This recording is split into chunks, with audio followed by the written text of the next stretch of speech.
The box was small, wrapped in brown paper with a ribbon that looked handmade. My daughter set it on the table between our coffee cups and smiled in that way she has when she thinks she has done something clever. I remember the weight of it when I picked it up, how it shifted inside like something loose and metal. When I tore the paper, a wooden case fell into my palm, old and smooth with a brass clasp. Inside, nested in faded velvet, was a key. It was iron, the kind with a long shaft and ornate teeth, darkened with age. The moment I saw it, my throat went dry. I knew that key. I'd not seen it in 20 years, but I knew it the way you know your own handwriting or the sound of your own breathing. My daughter was still smiling, waiting for my reaction, and I managed to lift my face and ask where she had found it. She said she got it at an antique shop near her campus. She said she thought it looked mysterious, like something from an old estate, and since I had always liked old things, she thought I would appreciate it. She said the shopkeeper told her it came from a storage facility that had been auctioned off years ago. She said she thought it would make a good paperweight. I set the key back in its case and closed the lid. I told her thank you. I told her it was thoughtful. I told her I would keep it on my desk. What I did not tell her was that the key belonged to a storage unit I had rented in 1998 under a name that was not mine, in a facility 40 miles outside the city, to hide documents I could not afford to destroy and could not bear to keep near me. The project was called Harmon Terrace. It was supposed to be a low-income housing development, 12 units, affordable and clean. I was 35 then, still making a name, still hungry. The developer was a man named Paul Renwick, older, connected, the kind of man who shook hands like he was doing you a favor. He hired me because I was cheaper than the established firms, and because I did not yet know when to ask questions. The foundation work was subcontracted out to a crew I never met. The inspections were signed off by an engineer I saw once. When the first building was occupied, a balcony railing gave way during a family dinner. A woman fell 3 stories. She lived, but her spine did not. The investigation found shortcuts, falsified load reports, concrete mixed too thin. Renwick vanished into bankruptcy and legal smoke. The engineer lost his license. I was questioned twice, cleared of criminal liability, but the board reviewed my involvement and issued a formal censure. My name stayed on the permits. The files stayed in my office for 6 months, and then I rented the unit, moved everything there, and tried to forget the combination. I did not think about that key for 2 decades. I built a career on precision and caution. I became the kind of architect people hired when they wanted things done correctly, slowly, with every signature in place. I married, raised my daughter, divorced, without rancor, and lived in a house with clean lines and no clutter. I did not keep secrets, because I had learned what secrets cost. But now the key was back, and my daughter was watching me with the brightness of someone who had given a gift and expected delight. I finished my coffee and asked about her classes. She talked about a design studio, a professor who pushed too hard, a group project where no one pulled their weight. I listened and nodded and made the appropriate sounds, and when she left, I sat at the table with the wooden case in my hand and wondered who had put that key into circulation. The storage facility was called Secure Lock, a low cinder block building behind a tire shop off Route 9. I had not been there since the day I paid the deposit, cash, under the name Robert Milliken, a fabrication simple enough to remember and obscure enough to avoid scrutiny. I had paid 5 years in advance, then another 5 when the first term ran out, always in cash, always by mail. The last payment had been in 2008. I assumed the unit had been auctioned, the contents thrown away or sold in bulk to estate liquidators, but the key suggested otherwise. I drove out on a Thursday afternoon, telling my assistant I had a site visit. The facility looked smaller than I remembered, the paint more faded, the chain-link fence sagging in places. The office was a trailer with a window unit rattling in the heat. A woman sat behind a desk, maybe 50, with reading glasses on a chain and a radio playing low.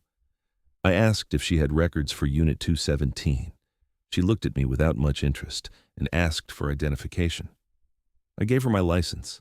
She typed something into a computer that looked older than my daughter and frowned. She said the unit was still active, payments current, last access logged 3 weeks ago. I felt something cold move through my chest. I asked who the renter was. She said, Robert Milliken. I asked if there was a phone number on file. She said no. I asked if I could see the access log. She said that was private unless I could prove I was the renter or had legal standing. I thanked her and left. In the car, I sat with the engine off and the windows down, listening to the hum of the highway. Someone was paying for that unit. Someone had been inside it recently. Someone had taken the key and put it into the hands of an antique dealer, knowing or hoping it would circulate, knowing or hoping it would find me. I thought about the documents in that unit. Correspondence with Renwick, inspection reports with signatures that did not match the names on the licenses, emails I had printed and filed because I did not trust digital trails. Nothing in those files implicated me directly, but they painted a picture of negligence and complicity that could unravel the career I had spent 20 years rebuilding. If someone had those files, they had leverage. If they had put the key in my daughter's hands, they wanted me to know. I went home and made dinner, something simple, rice and vegetables, and ate standing at the counter. I thought about calling the police, but what would I say? That someone had access to a storage unit I had rented under a false name to hide evidence of professional misconduct? That my daughter had unknowingly delivered a threat disguised as a gift? I thought about hiring a lawyer, but that would require explanations I was not ready to give. Instead, I did what I had learned to do. I gathered information. I started with my daughter. I called her that evening and asked, as casually as I could manage, about the antique shop. She said it was called Yesteryear, on Maple Street near the campus bookstore. She said the owner was an older man, quiet, with a lot of keys and locks and small metal things. She said she had been in there twice, once to browse and once to buy the key. She asked if something was wrong. I told her no, just curious. She said she was glad I liked it. I drove to the campus the next morning. Yesteryear was narrow, crammed between a sandwich shop and a dry cleaner, the kind of place you could walk past 100 times without noticing. The window display was cluttered with pocket watches, brass compasses, tarnished silverware, and a typewriter missing keys. Inside, the air smelled like old paper and machine oil. The man behind the counter was exactly as my daughter described, maybe 70, with a gray beard and glasses that magnified his eyes. I asked if he remembered selling a key to a young woman recently. He studied me for a moment, then nodded. He said she'd been excited about it, said it looked like something from a mystery novel. I asked where he had acquired it. He said it came in a lot from an estate sale, mixed in with tools and hardware. I asked which estate. He said he did not remember, but he kept invoices in the back. He disappeared through a curtain and returned with a ledger, flipping pages until he found the entry. He said the lot came from a sale organized by a company called Heritage Assets, 3 months ago, the estate of someone named Gerald Finch. I wrote the name down and thanked him. He asked if I was a collector. I said something like that. Gerald Finch. I did not know the name, but it was a thread, and threads could be pulled. I went to the library and used one of their computers to search public records. Finch had died at 79. No surviving family listed, estate settled through a firm downtown. I found the firm's number and called, posing as a potential buyer interested in items from the estate. The woman who answered was polite but firm. She said the estate had been fully liquidated and closed. I asked if Finch had been a collector. She said he had accumulated a variety of items over his life, mostly small antiques and tools. I thanked her and hung up. Gerald Finch had died 3 months ago. The key had surfaced 2 months later. Someone had placed it in his estate, deliberately or not, and it had passed through the anonymizing machinery of liquidation until it reached my daughter. The timing felt too precise to be accidental. I pulled Finch's obituary from the newspaper archive. It was brief, noting his career as a structural engineer, his retirement in 2005, and his passing after a short illness. There was a photo, grainy and dated, showing a man with a square jaw and thinning hair. I stared at that face for a long time, trying to place it, and then I remembered. He had been at the Harmon Terrace site once, early in the project, standing with Renwick and another man I did not recognize. I had assumed he was a consultant or an inspector, someone passing through. I had not spoken to him directly. I had not thought about him since. But if Finch had been involved, if he had kept records, if he had known about the unit, then the key was not a random artifact. It was a message. I needed to see what was inside. I returned to Secure Lock the following week, late in the afternoon when the office would be closing. I parked at the far end of the lot and walked to Unit 217. The lock was original, unchanged, and the key turned smoothly. The door rolled up with a metallic scrape, and I stepped into the dim space, pulling the string on a single bulb overhead. The boxes were still there, stacked against the back wall, the same ones I had sealed 20 years ago. But there were new additions. A folding table sat in the center of the unit, covered with folders and loose papers. A small filing cabinet stood beside it. On top of the cabinet was a laptop, closed, with a yellow sticky note attached to the screen. The note said, "Look inside." I opened the laptop. It was not password protected. The desktop background was plain, and there was a single folder labeled Harmon. I clicked it. Inside were scanned copies of documents I recognized, inspection reports, signed permits, and others I did not. Emails between Finch and Renwick discussing cost overruns and schedule pressures. A memo from Finch to Renwick warning that the foundation contractor was cutting corners and recommending a halt. A reply from Renwick dismissing the concern and instructing Finch to sign off. And then, at the bottom of the folder, a file labeled for Mr. Milliken. I opened it. It was a letter, typed, undated. "Mr. Milliken, if you are reading this, it means the key found you. My name is Gerald Finch.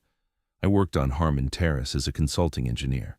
I signed documents I should not have signed because I was afraid of losing work, and because Paul Renwick convinced me the risks were minimal. When the accident happened, I told myself it was not my fault, that I had only done what I was told. I told myself that for years. Then I retired, and the silence became unbearable. I began collecting the records, trying to understand what had happened, trying to build a case that might bring some accountability. I learned about your storage unit from an invoice Renwick left behind. I accessed it 5 years ago. I have been maintaining it since. I'm old now and sick, and I do not have time to finish what I started. But I could not let it disappear. You have a daughter. I saw her on campus one day carrying your last name on a folder. I thought perhaps you would care enough to do what I could not. The files are here. The evidence is here. What you do with it is your choice. I am sorry for the burden." I read the letter 3 times. I closed the laptop and sat on the folding chair and looked at the boxes and the folders and the fluorescent light buzzing overhead. Finch had spent 5 years piecing together the truth, and then he had died, leaving it in my hands because he thought I would care, or because he thought I was responsible. I spent the next hour going through the files. There were statements from the construction crew, interviews Finch had conducted himself, recorded and transcribed. There were financial records showing payments from Renwick to the foundation contractor, with notes indicating code violations ignored for speed. There was a timeline, meticulously constructed, showing when the inspections were falsified and who had signed them. And there were photographs taken by Finch of the site during construction, showing cracks in the foundation, missing rebar, concrete poured too thin. The evidence was overwhelming. It was also 20 years old. I did not know if it was still actionable. I did not know if anyone would care. But I knew that carrying it alone, the way Finch had, the way I had, was a kind of slow poisoning. And I knew that my daughter, without knowing it, had handed me a chance to stop carrying it. I copied everything onto a drive I had brought, then locked the unit and drove home. I spent the weekend reading through the files again, cross-referencing timelines, checking names. I found the woman who had fallen, Marianne Halpern, and learned that she had never fully recovered, that she had filed a civil suit that settled quietly, that she had died in 2017. I found her daughter, now in her 30s, living 2 states away. I thought about reaching out, then decided I needed to speak to someone with authority first. I scheduled a meeting with an attorney who specialized in construction negligence. I brought the files. I explained the history, my role, Finch's investigation, the storage unit. She listened without interrupting, taking notes, and when I finished, she leaned back and was quiet for a long time. Then she said the statute of limitations had likely passed for criminal charges, but that the evidence could be valuable for historical accountability, for families seeking closure, and for professional boards reviewing licenses that were still active. She said it would not be easy. She said it would reopen wounds. She said it might cost me professionally. She asked if I was sure. I told her I was. She filed a report with the State Board of Engineers, attaching the files and a detailed summary. She contacted the families of the residents who had lived in Harmon Terrace, offering the evidence for their records. She reached out to a journalist who had covered the original incident, suggesting a follow-up. And then we waited. The response took months.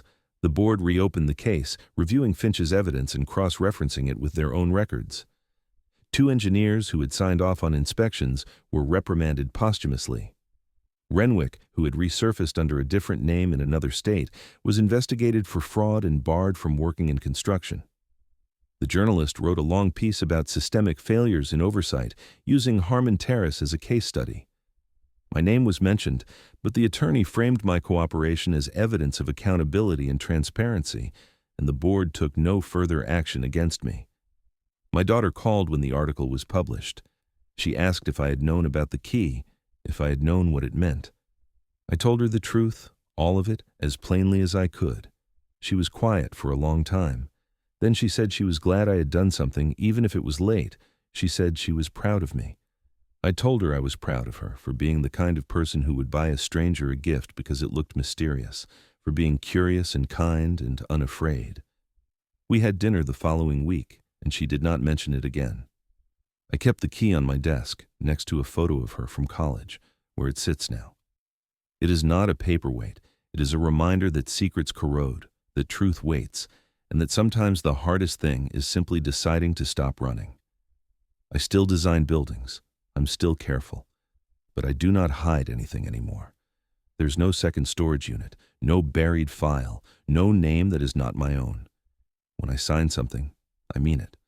When I walk away, I leave nothing behind that I would be ashamed for anyone to find. Finch thought I would care because I had a daughter. He was right. But it was not just her. It was the woman who fell, and the families who lived in those units, and the engineers and contractors who thought they could cut corners without consequence.